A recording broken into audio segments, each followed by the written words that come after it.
ना तलवार निकालो, जब तोप मुकाबिल हो तब अखबार निकालो।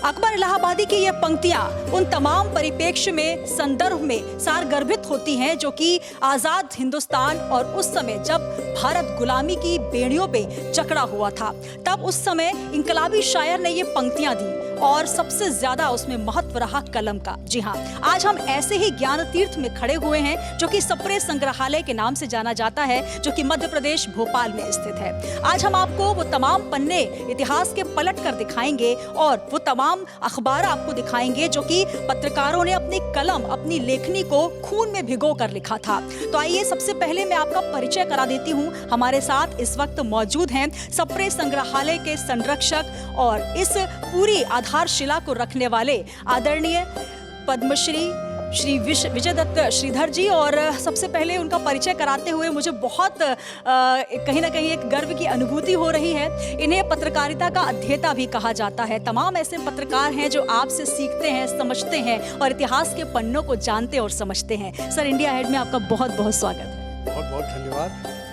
और सबसे पहले मैं आपसे यही जानना चाहूँगी, क्योंकि इस ज्ञान तीर्थ में बहुत से ऐसे पत्रकार हैं, बहुत से ऐसे भविष्य में आगे जो पत्रकारिता और कलम के माध्यम से इतिहास को रचने वाले हैं, वो लोग यहाँ पर पहुँचते हैं और आपसे सीखना और समझना चाहते हैं। आज हम 15 अगस्त की इस बेला पर उन स्वतंत्रता सेनानी, उन इनकलाबी शायरों, कवियों और साहित्यकारों के साथ साथ कलमकारों का जिक्र करना चाहते हैं। तो सबसे पहले तो मैं ये आपसे जानना चाहूँगी कि इतिहास के पन्नों में कौन कौन से नाम ऐसे दर्ज हैं जिनकी आज हम चर्चा करने जा रहे हैं। देखिए, भारत में स्वतंत्रता संग्राम का जो इतिहास है वो कलमकारों से भरा हुआ है। हमारे यहाँ आज़ादी की लड़ाई एक तरफा केवल राजनीतिक आज़ादी की लड़ाई नहीं थी।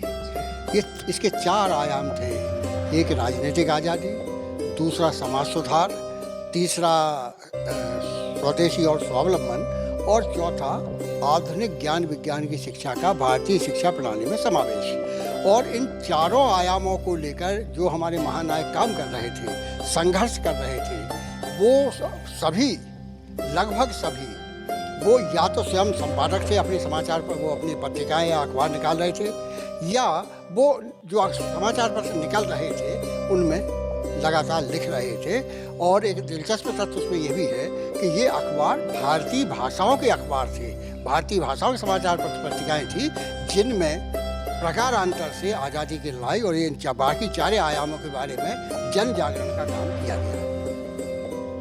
जन जागरण की अलख जगाने वाले उन महानायकों का आज हम जिक्र करेंगे, लेकिन सप्रे संग्रहालय जिस अपनी एक विशेष कृति प्रतीक के लिए जाना जाता है, जो कि ज्ञान तीर्थ है, यहाँ पर आप देखिए संग्रहालय की अगर और आप देखेंगे वो तमाम अखबार हैं जिन्होंने एक अलख जगाने का प्रयास किया था जब हिंदुस्तान गुलाम था और जब भारत आज़ाद हुआ। वो पहला पत्र भी आपको यहाँ पर नजर आएगा, वो तमाम कलम भी आपको नजर आएंगी उन कलमकारों की जिन्होंने उस समय कहीं ना कहीं अपनी लेखनी के माध्यम से एक जोश भरने का काम किया, जज्बा जगाने का काम किया। यहाँ पर सर मैं देख रही हूँ हिंद केसरी, क्योंकि राष्ट्र धर्म की हुंकार भरने वाला ये केसरी था। सबसे पहले यहाँ से आपसे बात करना चाहेंगे, क्योंकि यहाँ पर तारीख लिखी हुई है 1907। उस समय किस तरीके से अखबारों ने अपनी भूमिका निभाई, लेखनी और कलमकारों ने अपनी भूमिका निभाई? हिंद केसरी समाचार पत्र साप्ताहिक था, ये नागपुर से प्रकाशित होता था और इसका संपादक प्रकाशक थे पंडित माधवराव सप्रे। माधवराव सप्रे हिंदी क्षेत्र जो है, आधे हिंदुस्तान में तो अपने अपने राज्यों की भाषाएं हैं, वो सभी राष्ट्रीय भाषाएं हैं, लेकिन आधा सा हिंदुस्तान जो है उसमें हिंदी ही भाषा होती थी। और हिंदी क्षेत्र में नव जागरण की अलख जगाने वाले पहले महान योद्धा थे माधवराव सप्रे। माधवराव सप्रे मध्य प्रदेश में ही पथरिया में जन्मे थे, दमोह जिले की। उन्होंने वो ग्रेजुएट थे, लेकिन उन्हें सरकारी नौकरी का उनके पास प्रस्ताव था लेकिन स्वीकार नहीं किया। और वो जनवरी 1900 में उन्होंने रायपुर, वहाँ बिलासपुर के पास पेंडा रोड, उन्होंने आजीविका के लिए पेंडा रोड के जो जमींदार थे, राजा बड़ा राजा जैसा था वो, उनके बच्चों के ट्यूटर के रूप में उन्होंने अपनी आजीविका का चयन किया और पैसे बचा के छत्तीसगढ़ मित्र नाम का एक अखबार शुरू किया। तो सप्रे जी का जो हिंदी केसरी का आपने जिक्र किया, ये 1907 में प्रकाशित हुआ नागपुर से। उस समय लोकमान्य बाल गंगाधर तिलक, उनका मराठी केसरी निकलता था, जो 4 जनवरी 1881 को पुणे से प्रकाशित हुआ। और उसमें एक तरह से आज़ादी की, अलग क्रांति की हुंकार, वो अंग्रेज़ों के खिलाफ जिस तरह से विचारों का प्रवाह होता था, उस प्रवाह को हिंदी जगत में लाने वाले माधवराव सप्रे। इसीलिए उन्हें हिंदी नवजागरण का अग्रदूत और पुरोधा कहा जाता है। मराठी नवजागरण था, जिसके जिसे कहते शीर्ष पुरुष लोकमान्य बाल गंगाधर तिलक थे। बंगाल में एक अपना नवजागरण था, जिसमें क्रांतिकारिता थी और बहुत महान नायक हुए उसमें। वहीं बंकिम चंद्र चटर्जी ने वो वंदे मातरम गान की रचना की, आनंद मठ उपन्यास में जिसका समावेश है। तो ये सब था हिंदी बेल्ट में, हिंदी क्षेत्र में यह दायित्व सप्रे जी ने निभाया, उसकी अगुवाई की, उसकी नेतृत्व किया। और सप्रे जी के जो उनका अवदान है भारत के लिए, वो कई प्रकार से है। सप्रे जी वो व्यक्ति है जिन्होंने हिंदी को अर्थशास्त्र की शब्दावली प्रदान की। अंग्रेजी के जितने शब्द प्रचलित हैं इकोनॉमिक्स में, उसका हिंदी में उन्होंने उससे लगभग 1.5 गुने शब्द उन्होंने बंगाल से भी लिया, उन्होंने बांग्ला से लिया, उन्होंने मराठी से लिया, और जिस तरह के प्रचलित शब्द हैं और उन्होंने इसकी शब्दावली तैयार की, जो काशी नागरी प्रचारी सभा से 1905 में प्रकाशित हुआ, भारतीय विज्ञान कोश, हिंदी विज्ञान कोश। तो ये बहुत बड़ा कंट्रीब्यूशन उनका ये कि वो हिंदी की शब्दावली, आर्थिक शब्दावली तैयार की। वो अर्थशास्त्र के तो पहले वो चिंतक ही मानेगा हिंदी में। इन्होंने एक और काम किया, ये हिंदी की पहली मौलिक कहानी एक टोकरी भर मिट्टी, ये माधवराव सप्रे ने लिखी। हिंदी में समालोचना शास्त्र का विकास माधवराव सप्रे ने किया। और एक बड़ा काम उन्होंने ये किया, उन्हें पहचान थी, नई प्रतिभाओं को पहचानते थे कि ये जो युवा है, ये होनहार है, इसे किस दिशा में आगे बढ़ना चाहिए जिसमें ये सफलता प्राप्त कर सके। और ऐसे होनहारों में उन्होंने जिन लोगों का चयन किया, उनमें से एक आदर्श नाम है माखनलाल चतुर्वेदी। माखनलाल चतुर्वेदी उनके शिष्य, वो तो सरकारी स्कूल में अध्यापक थे, लेकिन निबंध प्रतियोगिता में बहिष्कार और स्वदेशी आंदोलन, इस निबंध प्रतियोगिता उनका निबंध पहले स्थान पर आया। वहाँ से उनको लगा कि इस लड़के में प्रतिभा है, और उन्होंने उनसे संपर्क किया और उन्हें प्रोत्साहित किया और ये कहा कि तुम्हारा जन्म ये अध्यापक की नौकरी करने के लिए नहीं हुआ है, तुम्हारा जन्म राष्ट्रीय कार्यों के निमित्त हुआ है। और उन्होंने इस्तीफा दिया और आके वो लगे। तो पहले प्रभा के संपादक हुए, कर्मवीर के संपादक हुए, महाकवि, राष्ट्रीय धारा के महाकवि हैं माखनलाल जी, और स्वतंत्रता संग्राम के बहुत बड़े सेनानी हैं। जो हमारा झंडा सत्याग्रह है, जो झंडे की पहली जीत अंग्रेजों के सामने हुई थी, उसके सेनापति वही थे माखनलाल जी। और माखनलाल जी उन्हें अपना गुरु तो मानते थे, तो उन्हें अपना भगवान मानते थे कि मेरा निर्माण माधवराव सप्रे ने किया। तो ये एक और उनका था कि नौजवानों में उनकी प्रतिभा को पहचान कर उन्हें सही दिशा में आगे बढ़ाना।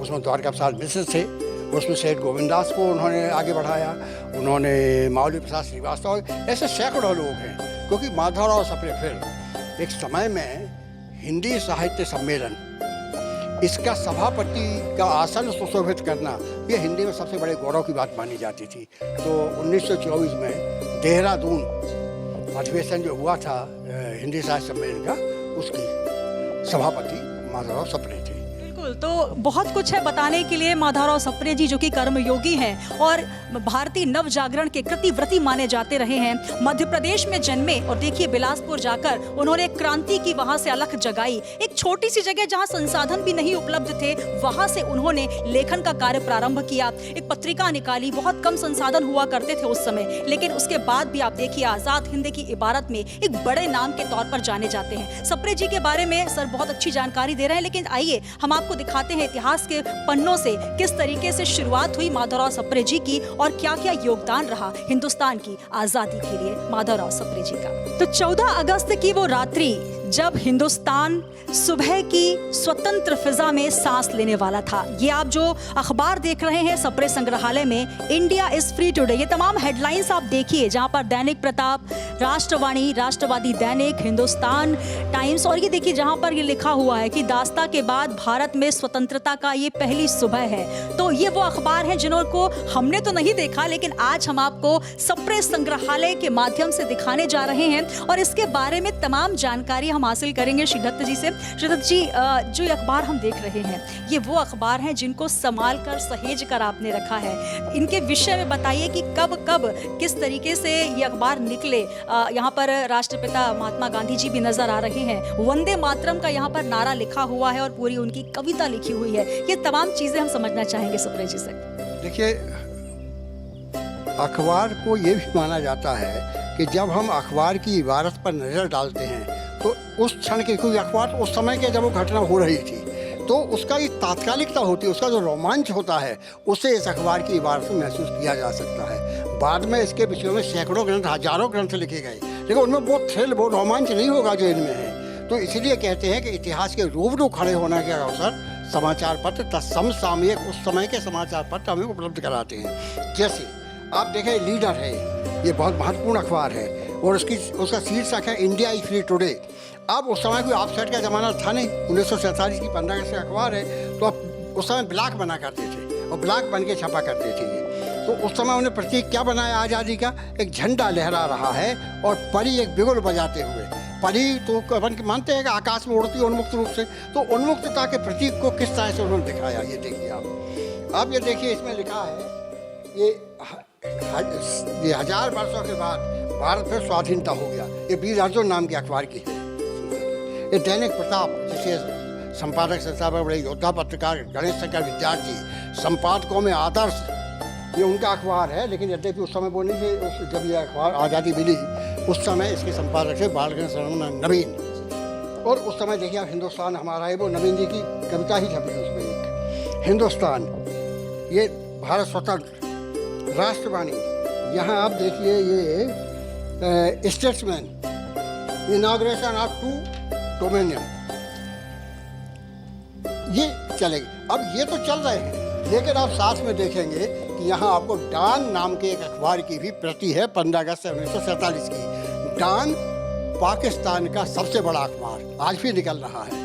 उसमें तो हमारे भारत में हम क्या सोच रहे थे और हमारे साथ ही आज़ाद होने वाले देश के दो टुकड़े हो गए थे, तो डान ने क्या लिखा था। ये सारे अध्ययन के विषय होते हैं, क्योंकि इतिहास प्रामाणिक तथ्यों के आधार बनता है और इतिहास का एक पक्ष ये भी होता है कि उस समय आगे चल क्या रहा था, उसके बहुत महत्वपूर्ण साधन है। बिल्कुल, तो ये तमाम पांडुलिपियों के माध्यम से इतिहास के पन्नों को सहेज कर रखा है। और आइए धीरे धीरे हम यहाँ आगे बढ़ते हैं। सप्रे संग्रहालय में यहाँ पर और भी बहुत सारे अखबार रखे हुए हैं और यहाँ पर पीछे आप देख सकते हैं उन तमाम स्वतंत्रता संग्राम सेनानियों की फोटो भी लगी हुई है। और छत्तीसगढ़ मित्र पंडित माधवराव सप्रे ने पेंड्रा से निकाला। ये जनवरी 1900 में निकला था और इसका एक बड़ा महत्वपूर्ण पक्ष ये है कि जनवरी 1900 में सरस्वती का प्रकाशन होता है इलाहाबाद से। इंडियन प्रेस, आजकल प्रयागराज नाम है उसका, वास्तविक नाम उसका प्रयागराज ही है, बीच में इलाहाबाद हो गया था। तो और उसी समय छत्तीसगढ़ में निकला है। छत्तीसगढ़ में 3 साल में बंद हो गया। जनवरी 1900 में इसका प्रकाशन आरंभ होता है और दिसंबर 1902 में ये बंद हो जाता है, क्योंकि उसको आर्थिक संसाधन नहीं मिले। सरस्वती लेकिन चलती रही और जनवरी 1903 में ही सरस्वती का संपादन आरंभ किया आचार्य महावीर प्रसाद द्विवेदी ने। द्विवेदी जी ने सप्रे जी की बहुत सहायता ली, खूब इनसे लिखवाया। तो द्विवेदी जी उनकी कदर करने वाले थे। माधवराव सप्रे तो बहुत एक तरह से कह प्रकांड व्यक्तित्व था। और यहाँ पर हम देख रहे हैं तमाम जो पन्ने हैं, यहाँ पर बहुत सारी पांडुलिपियाँ भी सहेजी गई हैं, संभाली गई हैं। सर, आपसे जानना चाहूँगी, क्योंकि यहाँ पर अखबारों के तो प्रतिलिपि लगे हुए हैं, यहाँ पर हम देख रहे हैं कि तमाम पांडुलिपियाँ संभाल कर रखी गई हैं। कुछ यहाँ पर जी प्रभा, ये 1913 में इसका प्रकाशन आरंभ हुआ था।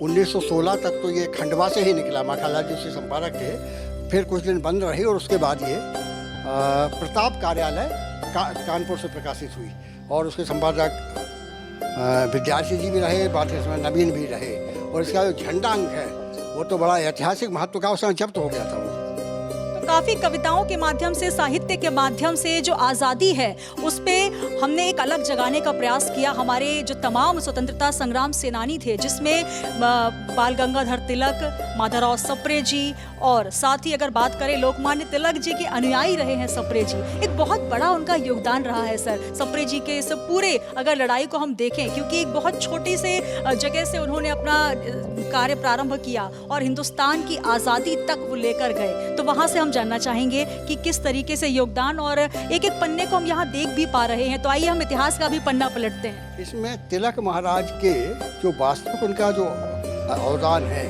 भारत के स्वतंत्रता संग्राम में, वो एक उसका अलग पहलू भी है।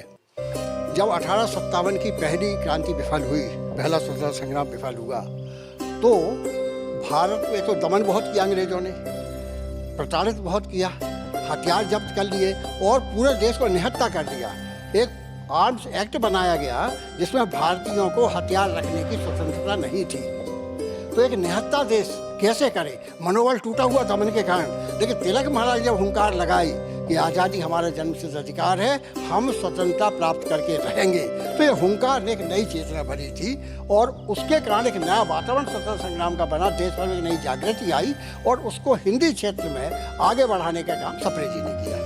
तो हिंदी क्षेत्र में सप्रे जी ने किया। देखिए, बुंदेलखंड की लड़ाई भी बहुत ज़्यादा यहाँ पर मायने रखती है। 1857 का हम जिक्र करें, झांसी की रानी से लेकर, क्योंकि वो तमाम क्रांतिकारी जिन्होंने कविताओं के माध्यम से, ये कहा जाता है सर, क्योंकि हम पत्रकारिता की बात जब करते हैं तो वहाँ से शुरुआत हुई, और वो जो जोश भरने वाले जो वाक्य हुआ करते थे, जो नारे हुआ करते थे, उसके साथ वो हुंकार भरते थे। जैसा आपने भी जिक्र किया कि उस समय संसाधन कम थे, हथियार नहीं हुआ करते थे, लेकिन शब्दों के माध्यम से क्रांति को भरने का काम वो क्रांतिकारी किया करते थे। उन तमाम क्रांतिकारियों का आज हम जिक्र कर रहे हैं, और साथ ही आजाद हिंदुस्तान में किस तरीके से उनका योगदान रहा, क्योंकि आज हम यहाँ पर खड़े हुए हैं ज्ञान तीर्थ संग्रहालय में, उस संग्रह को देख रहे हैं, उन तमाम क्रांतिकारियों, उन तमाम स्वतंत्रता संग्राम सेनानियों को याद कर रहे हैं। और सबसे बड़ा योगदान मैं श्रीधर जी का इसलिए भी देना चाहूंगी क्योंकि आज एक एक चीज अपनी आंखों से देखना, निश्चित तौर पर मुझे एक गर्व की अनुभूति हो रही है कि 14 अगस्त के बाद 15 अगस्त की सुबह जो पहला अखबार निकला होगा, तब उस हिंदुस्तान के बाशिंदों को कैसा लगा होगा, वो अनुभूति कैसी रही होगी सर? एक और देखें, हमारे स्वतंत्रता संग्राम में जिन गीतों ने बहुत हुंकार भरी, जैसे श्यामलाल गुप्त पार्षद, उनका लिखा हुआ गीत है जो आज भी बहुत जोर से बजता है और स्वतंत्रता दिवस पर भी बजता है। लोगों का उसका पाठ भी करते हैं स्कूलों में, कॉलेजों में। विजयी विश्व तिरंगा प्यारा, झंडा ऊंचा रहे हमारा। ये प्रताप में छपा था ये, और ये गीत लिखा ही इसलिए गया था क्योंकि इस गीत को लिखने के लिए विद्यार्थी जी ने उनको पार्षद जी को प्रेरणा दी थी। एक अब हम प्रताप नाम का अखबार, जिसके संपादक प्रकाशक गणेश शंकर विद्यार्थी थे, और वो बड़ा क्रांतिकारी और बड़ा ओजस्वी अखबार था, जिसके कारण एक से अधिक बार विद्यार्थी जी को जेल भी जाना पड़ा, लेकिन वो उस समय कलम झुकती नहीं थी। तो प्रताप में ही पहली बार 1925 में यह गीत प्रकाशित हुआ।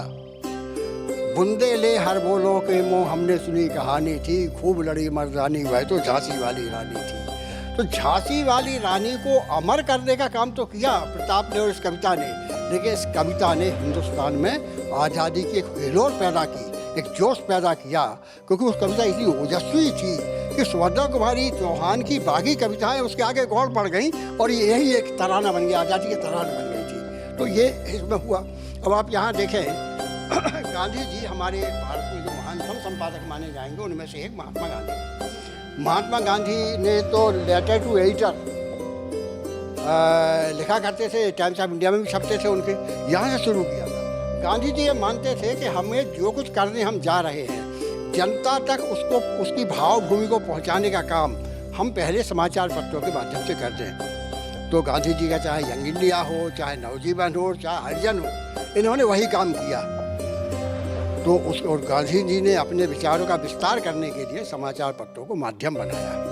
ये इतना बड़ा काम उनका था, और उनका जो रखे हुए हैं यहाँ जो प्रकाशन, उन्हें देखेंगे तो आपको लगेगा कि हाँ, गांधी जी कितने विचारवान व्यक्ति थे, और सचमुच उन्हें महात्मा कहा गया, राष्ट्रपिता कहा गया, इसके वो सही में हकदार थे।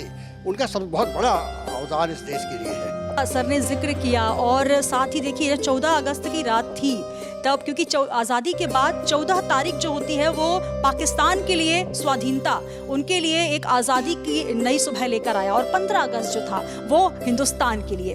ये कहा जाता है सर कि महात्मा गांधी जी उस वक्त मौजूद नहीं थे, वो किसी और जगह कलकत्ता में थे, वहाँ कुछ ऐसा उपद्रव चल रहा था उस समय। महात्मा गांधी जो कि राष्ट्रपिता स्वयं, जिनका एक बड़ा योगदान रहा, अहिंसा की लड़ाई उन्होंने लड़ी, एक बहुत बड़ी अलग जगह, लेकिन महात्मा गांधी वहाँ पर मौजूद नहीं थे। देखिए, आज़ादी की लड़ाई के बारे में ये बात समझने की है कि निश्चित रूप से महात्मा गांधी आज़ादी की लड़ाई के सबसे बड़े नायक हैं। उन्हें राष्ट्रपिता कहा गया, इससे बड़ा सम्मान कोई देश किसी को दे नहीं सकता। इसके आयाम एक साथ जोड़ के देखने में की ज़रूरत है। जैसे हमारे चंद्रशेखर आज़ाद, सरदार भगत सिंह, अशफाक उल्लाह, ऐसे कितने सारे लोग हैं जिन्होंने अपनी आहुति दी जीवन की और झकझोरा।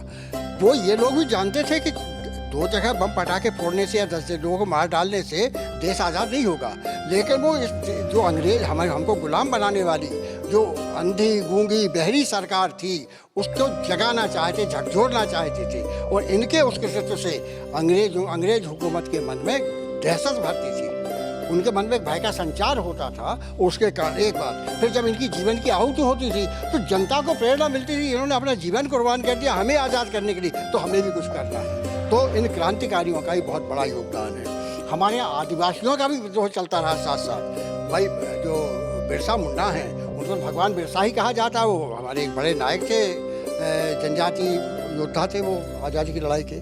उनको देखें, हम सुभाष चंद्र बोस को देखें। सुभाष चंद्र बोस और गांधी जी में बहुत गंभीर मतभेद थे। उनकी रास्ता अलग था, गांधी का रास्ता इसका शांति और अहिंसा का रास्ता था, सत्याग्रह का रास्ता था। सुभाष चंद्र बोस सशस्त्र संघर्ष वाले थे, वो नहीं मानते थे गांधी जी के रास्ते को, लेकिन वो गांधी जी को मानते थे। इन दोनों के बीच में मतभेद तो था, लेकिन दुश्मनी नहीं थी, रंजिश नहीं थी कोई। महात्मा गांधी को राष्ट्रपिता का संबोधन देने वाले पहले व्यक्ति नेताजी सुभाष चंद्र बोस, जिनकी आज़ाद हिंद फौज के संघर्ष ने भी अंग्रेजों को कपाने में उन्हें दहशत भरने बड़ी भूमिका निभाई। तो इन सब का योगदान है। गांधी जी का योगदान यह है, जैसे लोकमान्य तिलक की अपन ने बात की, उन्होंने देश को झकझोरा। और गांधी जब आए, तिलक युग के बाद गांधी युग का आरंभ होता है 1920 में, 1 अगस्त को तिलक महाराज का निधन हो जाता है।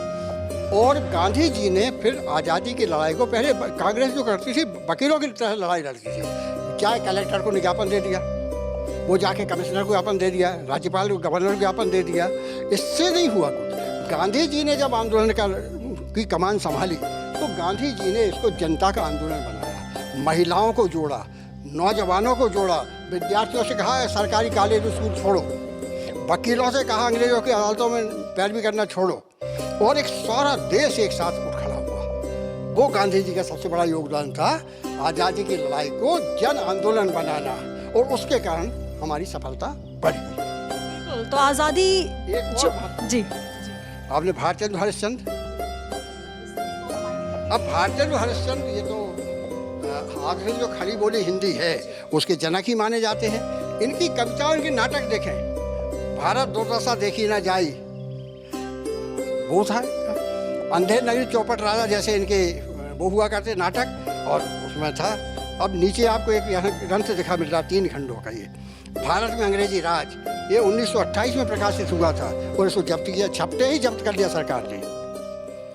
ये सब थे, तपस्वी सुंदरलाल इसके वो थे लेखक। तो ये इतने बड़े काम होते रहे हैं पूरे हिंदुस्तान में, उत्तर में, दक्षिण में, पूरब में, पश्चिम में, कि लगातार सारा देश जाग गया। संग्रहालय में मैं देख रही हूँ सर, बहुत सारी लेखनियाँ यहाँ पर रखी हुई हैं, कुछ कलम भी रखी हुई हैं। ये तमाम वो कलम हैं जो यहाँ पर चली और आज संग्रहालय में उनकी कृति नजर आ रही है। इस विषय में भी थोड़ी जानकारी। देखिए, असली कलम तो आपको ये दिखेंगी, भीतर वो रखी है। भोपाल में, यदि आप लोग पता नहीं कितने दिन से हैं, भोपाल में लोग जब होता है कि असली भोपाली कौन, तो वो कहते, दावा करते हैं कि मैं बर्रू काट भोपाली। बर्रू एक घास होती है, सरकंडा। और आपको याद होगा कि जब प्रभास क्षेत्र में आपके गुजरात में द्वारका में चले गए थे और मसरा सारा अपना यादव साम्राज्य वहीं ले गए थे, तो गांधारी ने साफ दे दिया था कि जैसे हमारा वंश निर्वंश हुआ है वैसे ही तुम्हारा वंश भी निर्वंश हो जाएगा, खत्म हो जाएगा। और वो लड़ाई में हथियार खत्म हो गए तो उन्होंने फिर सेकंड डे के वो काट के रखी, उससे लड़ाई थी, उसको भौंक के उसे मारा था। अब ये बल्लू की इसकी कलम बनती थी और यहाँ आपको दावात दिखेंगी रखी हुई, ये है दावात, ये कलम, ये बल्लू की ये कलम, इसको पेंसिल जैसा, पेंसिल को अपन करते हैं ना तेज शार्प करते हैं नोकीला, ये देखो ये बल्लू है वो कलम, और ये वो दावाते हैं जिनमें स्याही भरी जाती थी। आप देखिए किन इतिहास के पक्ष में हम एक एक पन्ना पलट रहे हैं। इतिहास का एक और बड़ा पक्ष है, ये आपके सामने रखा हुआ कॉन्स्टिट्यूशन ऑफ इंडिया।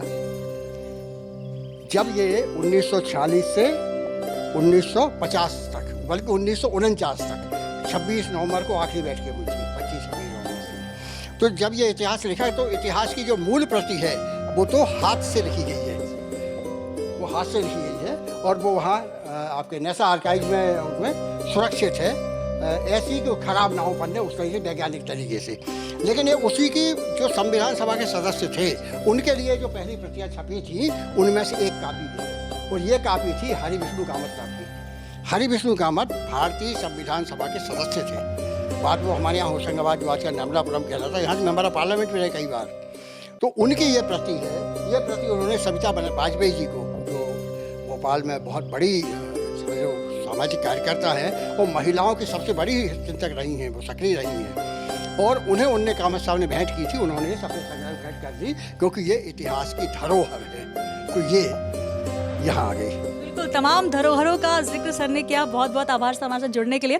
और आज जिस जगह हम खड़े हुए हैं ये ज्ञान तीर्थ है, सप्रे संग्रहालय, और यहाँ पर सप्रे संग्रहालय के नाम से इनका नाम क्यों रखा गया ये भी हमने आपको बताया। और देखिए, आज़ाद हिंदुस्तान के साथ साथ भारत के संविधान के निर्माण तक वो तमाम प्रतिकृतियाँ आपको मिल सकती हैं। अगर आप वाकई पत्रकारिता और आज़ाद हिंदुस्तान के विषय में जानना चाहते हैं तो सप्रे संग्रहालय आप ज़रूर आएँ, और यहाँ की सीढ़ियों को चढ़कर आपको ऐसा लगेगा कि वाकई हमने उस आज़ाद हिंदुस्तान में, क्योंकि लेखनी से लेकर किस तरीके से पेपर छपते थे, कौन कौन से वो नारे थे जिसने गुलामी की जंजीरों को काटने का काम किया। और हिंदुस्तान के लिए कहा जाता है क्योंकि किसी एक का योगदान नहीं है, इसमें सभी का योगदान है। तो इसके लिए मैं कुछ कहना चाहती हूँ कि ना तेरा है ना मेरा है, ये हिंदुस्तान सबका है, और ये बात ना मानी गई तो इसमें नुकसान सबका है। और नदियाँ जो आकर मिलती हैं वो दिखाई नहीं देती महासागर बनाने में, मगर एहसान सबका है। तो ऐसे सभी प्रणम्य हम स्वतंत्रता संग्राम के सेनानियों को और नेताओं को नमन करते हैं, और साथ ही श्रीधर जी को भी नमन करते हैं। हमारे इस आज़ादी के खास कार्यक्रम में इतना ही, दीजिए इजाजत। आप बने रहिए इंडिया हेड के साथ। जय हिंद, जय भारत।